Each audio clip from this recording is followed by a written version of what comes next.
Yo soy Pablo Emilio Escobar Gaviria.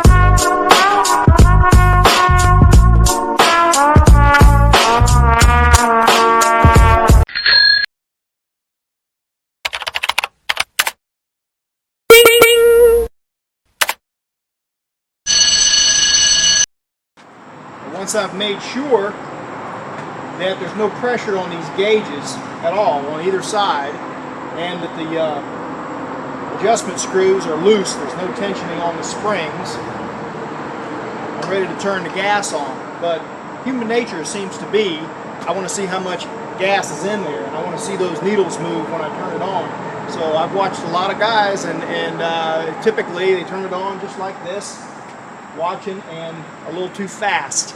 You want to turn this on very, very slow. There is a phenomenon called the heat of recompression. If there's already pressure in here left over and you shoot a bunch of pressure in there, the temperature spikes momentarily. All it takes is a speck of dust, a little bit of oil, anything in there becomes fuel, and you get a regulator burnout, RBO. If you don't believe what I'm telling you, just Google RBO OSHA incident, RBO accident, regulator burnout. You'll find all kinds of things, all kinds of reports where people have been injured by turning this on too fast while there was still pressure in here, and it causes a regulator burnout. Oxygen saturates the clothes, and is a big problem. Bad burns on the torso and worse. So what you want to do is, there's no point. You don't need to see the needles move. It does no good. You can see them after the fact. All right. So really, the safe thing to do is get at arm's length and look away. Look away. If that thing, if for some reason it explodes, I'd a lot rather have it hit me here than in my face, right? Okay, and it's not going to explode because we're going to turn it on nice and slow after making sure there's no pressure in here. So let's go. All right, I'm at arm's length. I'm cracking it as slow as I can.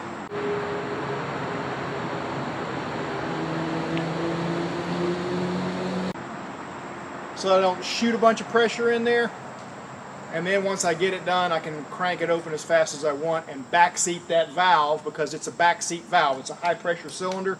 Oxygen, nitrogen, and others are high pressure cylinders and have a backseat type valve.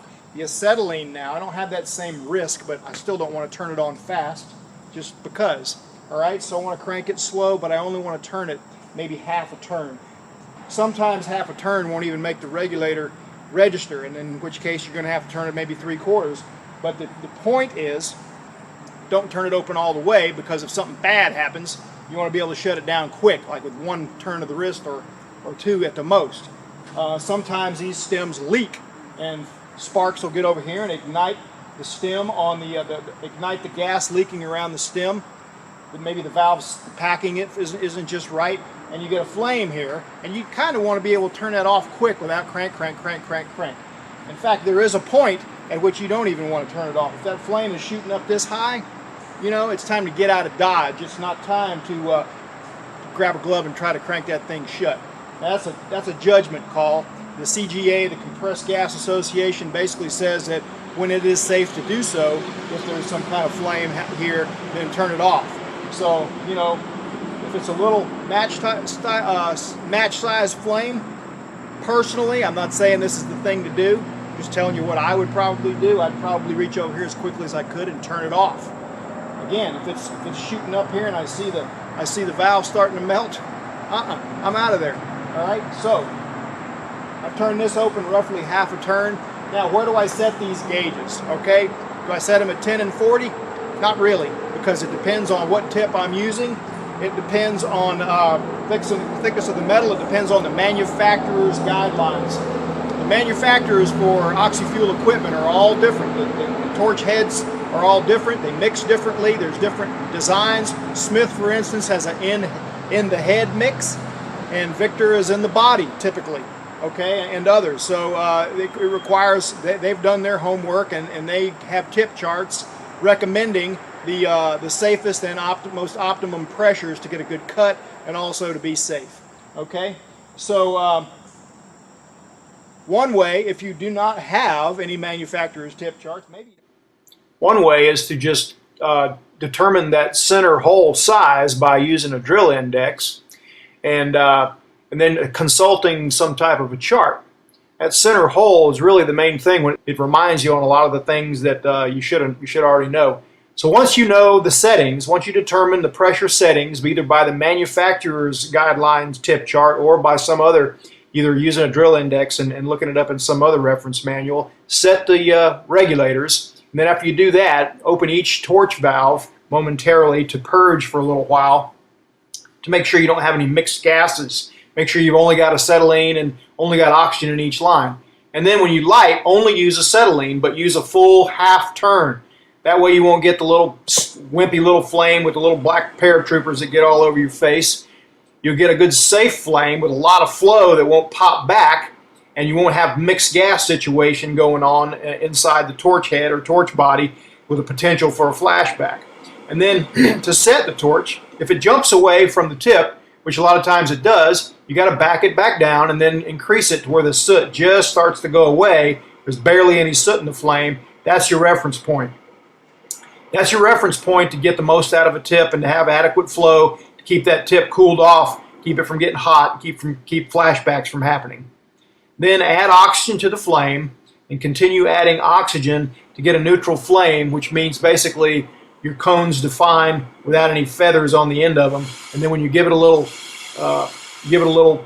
extra pressure by hitting the lever, you might have to add a little oxygen to keep those flames from changing much on you. And how thick a cutting I'm doing, if I'm cutting really thick stuff, I might set it on a 5, but shade 3 sometimes is good for cutting.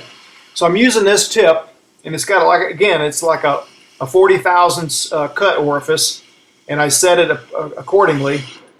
I'm cutting 1/4 inch metal here now. That's not a bad cut, but it's not a great cut. The slag's kind of hanging on a little bit, rounded the top corner. It just didn't do a really clean job. For most things that I do, a lot of times that slag would probably knock off pretty good. But keeping the same tip and the same settings, I put some 3/4 inch metal up on the table here, and I'm going to cut it. And it cuts it just fine. I didn't have to go ultra slow, but you'll see the difference in the quality of the cut here in just a sec. Same tip, that's a cleaner cut with basically no slag hanging on the bottom, pretty straight. The top is not rounded off much, pretty good clean cut. So this tip is probably best for around 1/2 inch and did fine for 3/4 inch thick metal.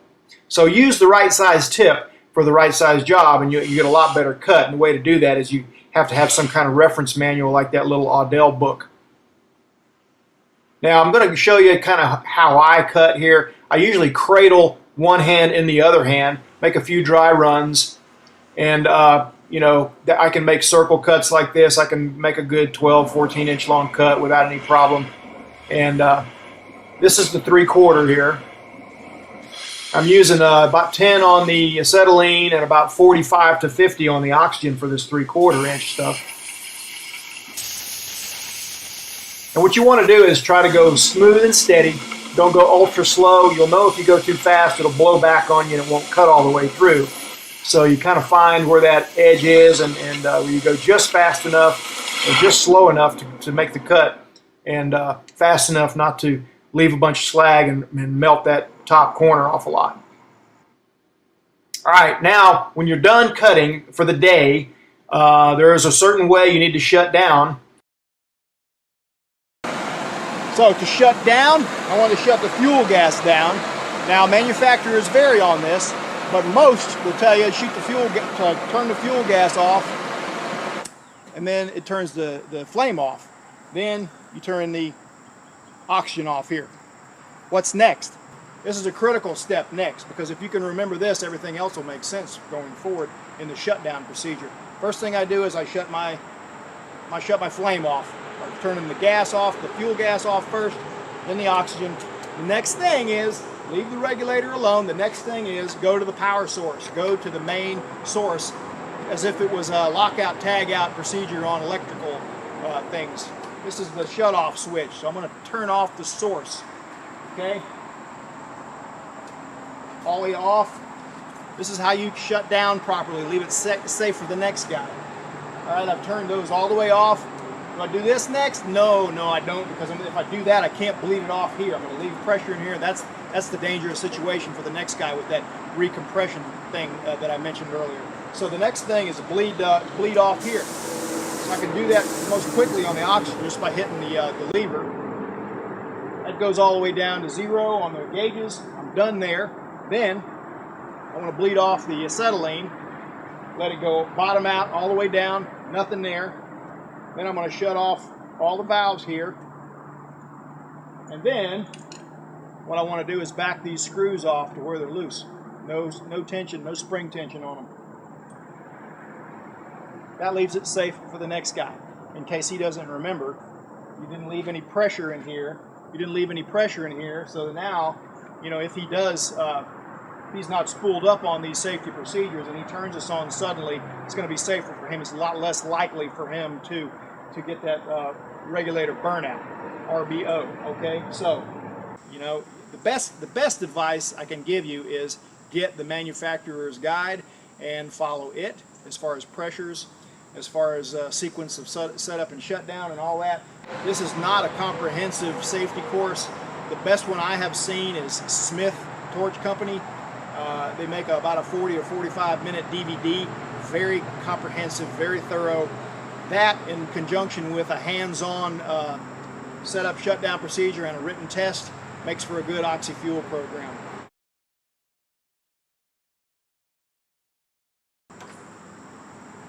The main things: don't turn this on suddenly.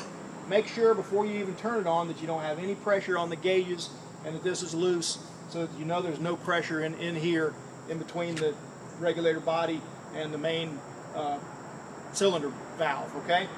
Now, another main thing is look away and crack it slowly when you turn it on. Crack it very slowly. Okay? Not fast, slowly. Crack it slowly, then you can crank it and open it up all the way. And then the other thing is, don't add oxygen to the flame when you're lighting. That just creates an extra risk. It's a risk of flashback. Always have check valves. At the bare minimum, you definitely need check valves. If you want to get flashback arresters that have check valves built in, that's probably a good idea. Don't add oxygen to the flame when you light it. Just add more acetylene so that you don't get the soot. It won't hurt to get a good heavy acetylene flame, when you light it. Doesn't hurt a bit. Then you can back it down. And then the main thing that makes the shutdown sequence make sense is going back to the cylinder right after you shut off the flame, turning off the cylinders, then bleeding it down, then backing these off, then you're done. All right? Be safe.